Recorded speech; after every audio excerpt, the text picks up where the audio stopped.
Hi, I'm Stephanie McLean, and I'm here today with Lee Hilton, the owner of Apartment606 in Florida. And we're here today for CUSP, presenting you the latest cutting-edge businesses all around the U.S. And we're connecting with entrepreneurs to share their story about how they started their business and how they became great success. Great success. So Lee, how did you end up in Miami? I've been coming back here from New York back and forth for a long time. Okay. When the idea came up for us to probably do something like a business, originally we wanted to get like a condo in the design district, and we wanted to have this real like intimate, exclusive apartment where celebrities and some people come. That didn't work out. Like a showroom or kind of like more intimate than that? Yeah, because originally it was really about our line, which is called Human Violence. Okay. And that's an interesting name. Yeah, well, it's America, so you need some form of controversy. Got you. Okay, controversy sells, definitely. So, yeah, but besides that, so that was our main goal. We wanted to get a nice condo and build it out like a studio. And, you know, you come there and you can see certain goods that we have, plus our own line. Okay. That didn't work out. Okay. So. And sometimes that happens. Not everything works as we want it to. Nothing worked. Yeah, stuff happens. Right. So we went back to the drawing table, and I have two other partners. Okay. Well, three other partners. Okay. The one you met. You just forgot about the other one. Yeah. The other one. Okay. You know, Dune, Jason. Okay. And G. You know what I mean? So what we decided to do is let's just take it a little bit bigger. Okay. They originally already have a company called Millionaire Minds Global. Okay. Which is that a fashion line? No, it's more of a business line. Okay. And they own nail boutiques in New York. Okay. They own liquor stores. Okay. They just what they do is they try to invest into people's ideas and et cetera, et cetera. So they're always looking for new people, new investments. You know what I mean? So anybody new out there that might have a great idea. Okay. They're good to connect with. Okay. Yeah, they always giving young people a chance. Oh, okay, great. How did you choose this location? All right. Well, for us, fashion is all about intimate and being secluded, and at least for us, you know what I mean. So, we was driving around trying to find the perfect location, which is hard to find. Right, because you didn't want to do South Beach, I'm imagining. Nah, I mean South Beach is South. I always feel like South Beach is a place to go. Do tourist stuff. Got you. You know what I mean? They have others. Kind of become a tourist trap. Yeah, and I don't know. I'm not fond of stores on South Beach. They do have some nice boutiques on the beach that's been there for a long time. They're established. But us being new, I think we have to come with something different. Got you. Okay. And then the design district is like fairly new. Yeah, a lot of companies are here now. I think Louis Vuitton is moving down here. A lot of big design houses are moving down here now. It's a new place to be. Right. In Miami. Well, LV Moet Group partnered up with Craig, who basically came up with the whole concept of the design district. So they're just bringing all the brands in there. Okay. And interesting. Not only that, we didn't really, we had opportunity to be in the mall. Could have been in shopping strips. Got you. We just tried to find something that just wouldn't make sense to the average person. Right. The suspense. I have people that say, we've been trying to find you guys for 3 weeks. We can't find you guys. It's a bit of a challenge. It's exclusive. It kind of has that air of exclusivity. Yeah, something to look forward to. I mean. Got you. Like a destination retail. Right. I believe if you have great product, they'll find you. That's true. You know what I mean? And most of our sales is off of Instagram. Interesting. Okay. I mean, we don't have an abundance of walk-ins, Okay. A lot of foreigners. Okay. But all through social media. Interesting. Believe it or not. Did you hire like a social media strategist, or you just did grow it organically? Just organically. Okay. Even people say Apartment606. I mean, that was my original apartment. That's how the name came about. Because I was gonna ask you, how did you come up with the name Apartment606? Me and Dune used to always come to my house, or I would go to his house. Okay. But it started from my apartment. Interesting. So it was like. So the business started in the apartment. Yeah, well, look at that, and you've grown to like your own. Well, the concept started in the apartment, and then through the grace of God and meeting the right people, and connecting and old school friends, and we happened to get to this point. So how did you go with the process of selecting partners? Because you're in a partnership with 3 other people. Well, my other two partners, Jason and G, for example, they've already had Millionaire Minds Global, so they already had started their business ventures already. Okay. You know, just their whole concept was let's open up a lot of small businesses and you know build. You have to start from somewhere. Right, and, that's true. I knew G through mutual friends for a long time. Well, you know, for a good amount of time. Okay. So you know, when I came with the idea, me and my boy came with the idea of doing. You know, I pitched it to him, and we went to go eat, and that's kind of like how it started. Okay. You know what I mean? I ain't gonna lie. You know, I probably had other people that I could have talked to, but you can't do business with everybody. That's true. You have to be very selective about who you partner with. Right. Interesting. So you know, he happened to just to me they're like that was the perfect scenario. Okay. You know, they don't mind investing. They believe in your dreams and your passion and your vision. You know what I mean? Like some people want to invest money, or some people want to invest, but then they also like control freaks. Right. So then there's so many companies like you look at Margiela, which is a clothing line. The guy Margiela doesn't even own his own company. Right? You know, because when you seek outside investors, it changes the dynamic a lot.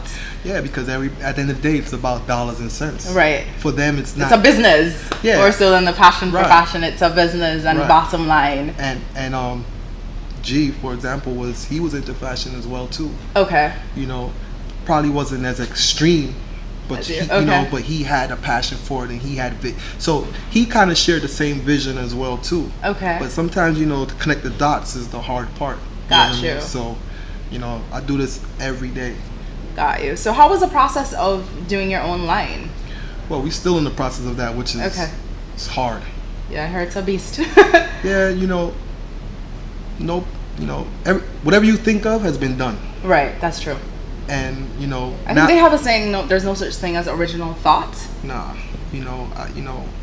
Warren Buffett even says before, you don't try to like reinvent the wheel. Yeah. Just add to it. Yeah. You know what I'm saying? So, and another popular thing I think that they say, so I guess we're getting into business jargons, is just find something that works and just do it. Or do something similar, because probably they've done the market analysis and the testing, and they have a proven concept. Right. And even with fashion now, I mean, it's so funny. Everybody's a stylist. Yeah. Everybody's a fashion designer. That's true. I remember years ago, everybody owns record labels, and everybody, it becomes cliche in America after, it becomes cliche because, in America, you have more people that's followers than leaders. Right. And even when people say, well, you're a fashion designer, I can't even say I'm this fashion designer. I have some designs that I like. Right. I want to put it out and hopefully people like it. Right. But to say you're a designer, you need to have a lot of accomplishments to stand. Yeah. But everybody has to start somewhere. Yeah. So what is the process of kind of going from I'm really interested in fashion to I'm going to open my own store and I'm going to start my own line? Well, how do we get from the idea to actual? Well, first of all, I mean, as far as clothing, I mean, I always had ideas of certain pieces that I wanted to make. There's always things that you see that inspire you, like, yo, you know what? I could have made those sweatpants, but I would have added a twist to it. Maybe it'll look like this. So, you have that inside of you from a long time. You know what I mean? Right. And then the thought of just loving clothes so much, like I distress jeans. I could cut. I change colors. I can change the color. I've been doing that for a long time. On a small level. You know what I mean? So, as your mind keeps going, you're like, yo, I can do this one day. You know what I mean? But how to store is that I have started a line called Fresh. Okay. Which is like this super urban T-shirt brand. Was this in Miami or? Yeah, it was in Miami. Okay. And Fresh took off. I had two other dudes that was helping me, and it was blowing up. Gotcha. It was blowing up, and at that point I'm like, I want to do a real line. Got you. Okay. You know what I mean? But it's so hard, yo. Yeah, it is challenging. Yeah, it's so hard. And even now that I was just telling Dune, it seems like it doesn't even matter no more about the design of the clothes, the quality of the clothes. It's just like now it's to the point where it's like, who wears it? That's true, because I mean, with fashion, it tends to be a lot of getting in the right magazines, getting on the right celebrities. It seems to be a very big social media. Yeah. Everybody, you know, social. It's like who's wearing your clothes, right? You know, it's the gift and the curse of social media, because social media, perception is everything. Right. People don't see you every day, so I can be whoever I want behind a computer. Right. You know what I mean? So, I mean, then the good thing about it is if you are a new designer and you do have good stuff, then you can reach the masses. Right, because I mean, if you get it on the right people and it's it's out there. Yeah. I mean, that's one of the good things I think with the internet is that it makes you get to market a lot faster than before when you had to do all this other stuff. It's like you can just do something and get it out there and the whole world can see it. But then it gets saturated. That's true too. Because then it's like, you know, like what you're doing, Matt. You know, next thing you know, you set the way. Now everybody's doing it. Right. And you know, they take shortcuts because it's blueprints. Right. You know, you set the blueprint. Right. You know what I mean? So it's like, it's cool. It has its pros and its cons and everything. Definitely. So what do you do to stay competitive? Always try. Like for us, you know, we always trying to find the new brand, new designer. Okay. Another reason why we decided to do the boutique is because we had our own line, and we knew, as being new designers, the hardest part is getting your product placed in a store. How do people normally go about doing that? Are there brokers who get you? I mean, you can get signed up to agencies that go out there and, you know, they showcase. I mean, you do a lot of shows, a lot of, you know, not fashion shows, but like showcases at different places like Project and Magic and all these different places. Gotcha. Okay. But, you know, it's still a long shot. You know what I mean? It's like, if I make a black shirt, you know, they've seen 100 black shirts before. So, it's hard to kind of So once again, you're back into the politics of the business and, you know, who's wearing your clothes. Right. I can make a shirt tomorrow. If Jay-Z wears it tomorrow, my shirt is instantly. So how do people get to like a Jay-Z wearing their clothes? Is it like a publicist or somebody that's... It's relationships. Okay, got you. You know, it's just, you met me. Right. You might meet a guy tomorrow who has a great line. You're like, hey, you know what? I did an interview with Apartment606. Right. Maybe I can call him and see if I can get your line, and it's that whole networking then relationship you send it to thing. me. What if it's awesome? Right. I need that in. So that, you know, so it's takes off. You know, it takes off like that. So your biggest challenge is getting your product in the right people's hands. Ah, got you. The only advantage that we had, why we did the boutique as well, is because obviously we're a boutique. Right. When you come to Miami, there's not that many shopping destinations at this point. Right. Multi-brand destinations. Right. Because there are a lot of stores. Like I know there's Bal Harbour, and there are a lot of stores that only carry their own designs. But not a lot of boutiques that have multiple designers. So I mean, since a little bit of time here, we've had a couple of celebrities coming here already. Okay. Pusha T, Fabulous, Future, Tiana Taylor. Got you. So that's what prompted your decision to come to Miami? Oh no! I mean, I've always been like back. The weather, the beach. No. I mean, my family for years always, you know, back and forth from you know, from New York to Miami. I mean, I've been out here for a while, you know. But I love New York though. Yeah, the barriers to entry seem to be a little bit lower here than in New York. Yeah. For starting, because New York seems to be so saturated with. Yeah, but you know what? It's New York. It's saturated, but there's so much more people. That's true too. So you know, if you have a, and it's very dense because it's so small. And you have, you know, we kind of like changing our views in the boutique to be more people friendly. Okay. Because, you know, in the beginning, you know, me and Doon, we had this one you know, one perception of what we want the boutique to be, and the reality of it is that that's not reality in Miami per se. Right.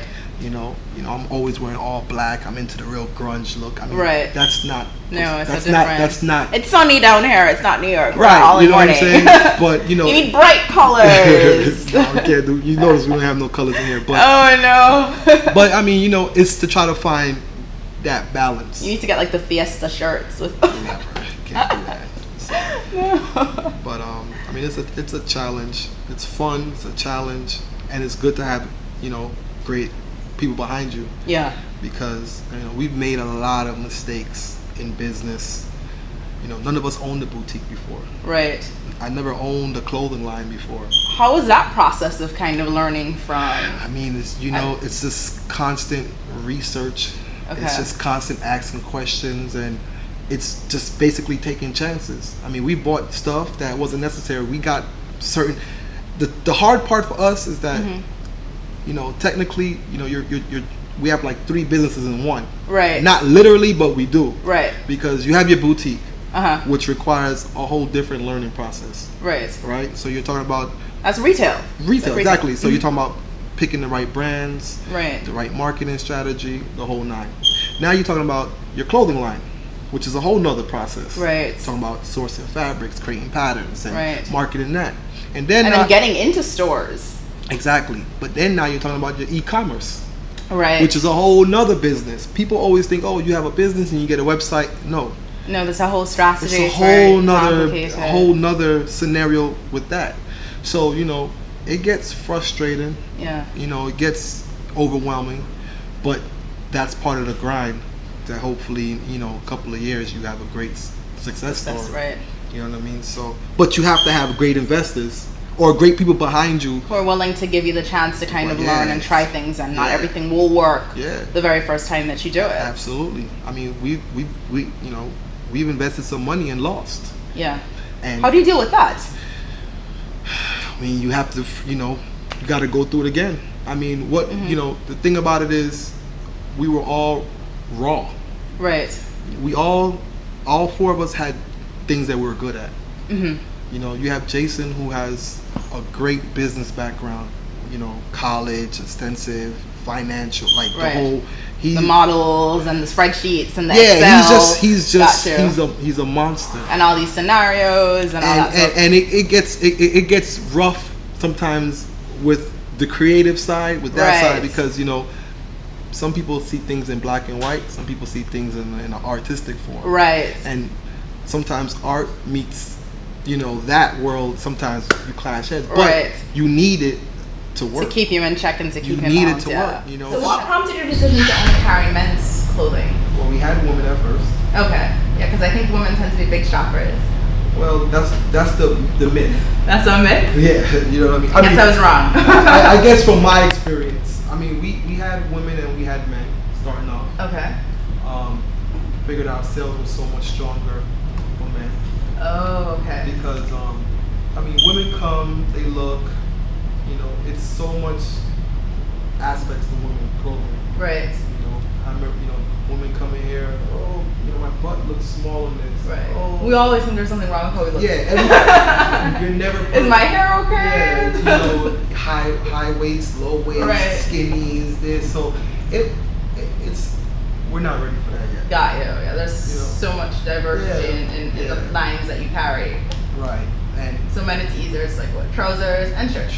And shorts. And shorts. And, Got you. You know, just try to stay cutting edge with some dope brands. But for the most part, women was just too much. Ah, got you. Wow. The girls were giving you problems. Oh my God. I mean, they'll go and try on 30 things and find a flaw in everything, and then buy one thing. Yeah. You know, I mean, it is what it is. Got you. But then again, they're, you know, where is there a destination for a man to go to and just feel like he has opportunities to shop? Yeah, I mean, not many, so I think you're in on a good niche there. Okay, well, greatly, thank you so much for joining us today. It was a pleasure talking to you. You too.